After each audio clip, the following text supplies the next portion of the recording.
My story is that I sailed all the way through high school, and I wanted to learn to fly something, and ballooning came along and there was an opportunity for me to compete, and I really enjoyed it, and I've never been able to put it down. There are lots of similar skills, I guess, between sailing and hot air ballooning.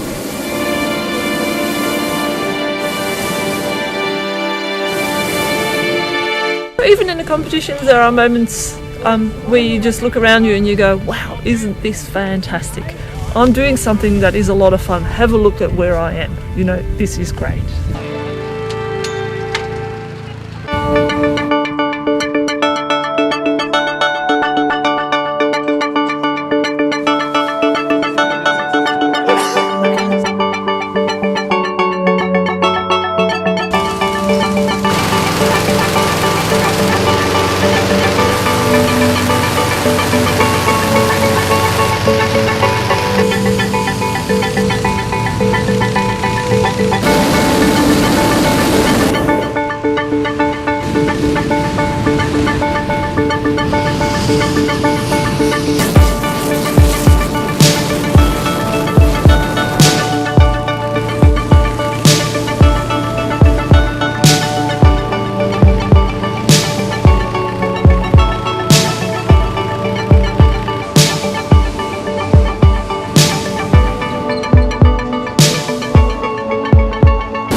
I've competed on behalf or represented Australia a number of times, and for a few years I was right up in the top 10 and placed 4th in one Worlds and was a world bronze medalist in 2004. We have a rule book that's been developed over the last 30 or more years.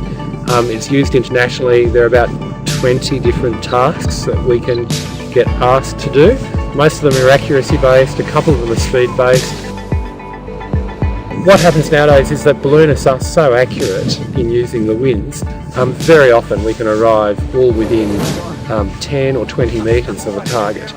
And so in the old days what used to happen to score a pilot would land, but of course nowadays you'd end up on top of one another. So a marker with your competition number on it is dropped on top of the target.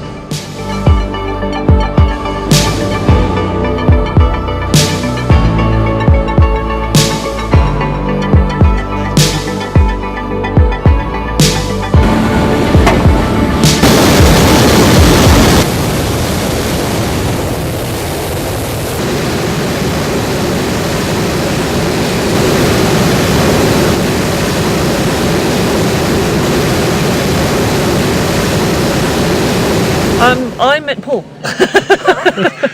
and I was crewing for him, everywhere, all over the world, and before I knew it I had a student pilot licence in my hands, and I got really involved. I said, this is good fun, but I don't want to do this competition thing. I'm not that competitive really.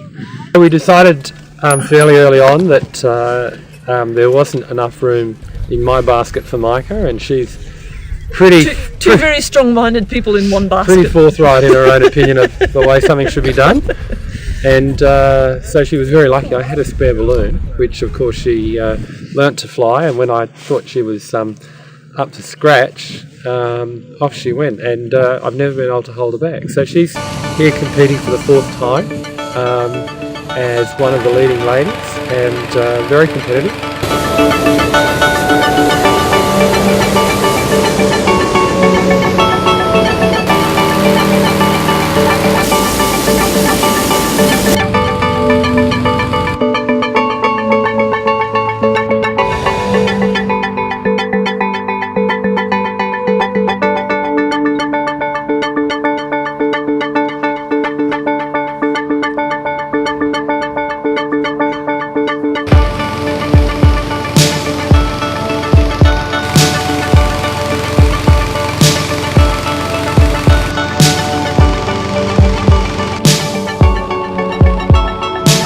Look, it's a very, as Micah said, it's a very gentle way to fly. It's a very free way to fly.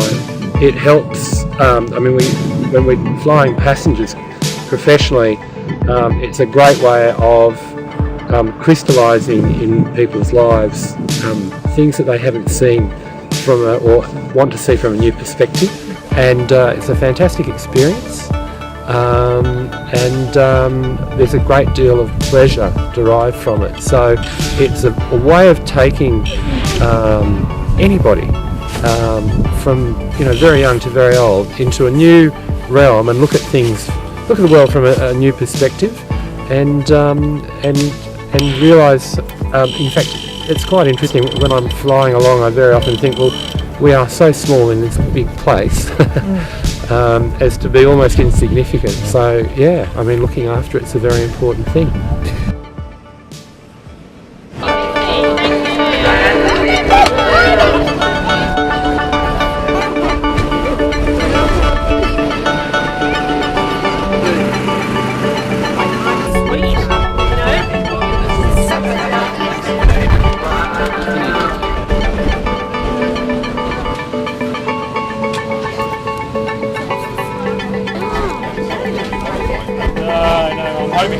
Canowindra is one of the best places in the country for this, if not in the world. The winds we had this morning bore testament to that.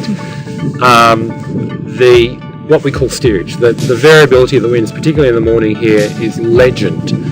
And I know it's the ambition of the town of Canowindra to have this beautiful valley or basin that we're flying in become better known amongst the ballooning fraternity worldwide, and I think that's a fantastic ambition to have. Canowindra really is a great flying site, and a wonderful town. So, what better place?